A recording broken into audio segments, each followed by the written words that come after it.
শিক্ষার্থী বন্ধু যারা আসো, কিছু হইলে শিক্ষকের উপরে আক্রমণ চালাতে যাবা না, শিক্ষকের গায়ে হাত তুলতে যাবা না, শিক্ষকের সাথে চোখ রাঙিয়ে কথা বলবা না, শিক্ষক কষ্ট পায় এমন কিছু করতে যাবা না।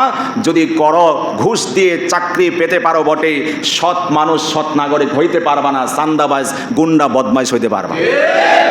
শিক্ষকের মনে আঘাত দিয়ে বড় কিছু হওয়া সম্ভব না। ঘুষ দিয়ে চাকরি পাওয়া সম্ভব, ঘুষ দিয়ে ঘুষের রাজত্ব করা সম্ভব, টেন্ডারবাজি করা সম্ভব, পকেট কাটা সম্ভব, জোর জবরদস্তি করে অন্যের জমি দখল করা সম্ভব, কারো মাল আত্মসাৎ করা সম্ভব, চান্দাবাজ টেন্ডারবাজ গুন্ডাবাজ হওয়া সম্ভব, ভালো শিক্ষিত নাগরিক হওয়া সম্ভব।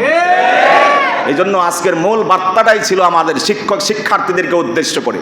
কারণ ফেসবুক চালাইলে দেখা যায় শিক্ষকের গায়ে হাত তুলতেছে, অবিচার করতেছে, মারমুখী আক্রমণ, ছোট ছোট বাচ্চারা। তোমাদের দাবি যেগুলো যদি সত্যিকার যৌক্তিক দাবি হয়, উপর মহলে তোমরা সেটা আবেদন জানাও, তারা তাদের বিচার করবে সংশোধনের উদ্দেশ্যে। যেই শিক্ষকের কাছ থেকে তুমি আলিফ শিখেছো, স্বরে অ স্বরে আ শিখেছো, ক খ শিখেছো, এ বি সি শিখেছো, তার গায়ে যদি অন্যায়ভাবে ন্যূনতম আঘাত করো, আল্লাহ সেটা সহ্য করবে না। দুনিয়াও তোমার বরবাদ হবে, আখেরাতেও বরবাদ হবে। তার উপরে যে শিক্ষক রয়েছে তার কাছে নালিশ দাও, রিপোর্ট করো, তার দোষগুলো তারা সমাধান করবে। তোমাকে তো সে একটা অক্ষর হলেও শিক্ষা দিয়েছে, তার সাথে এই ধরনের বেয়াদবি আচরণ করার কোনো দরকার নাই। এইভাবে শিক্ষকের সাথে খারাপ আচরণ করে বড় কোনো কিছু হওয়া সম্ভব না।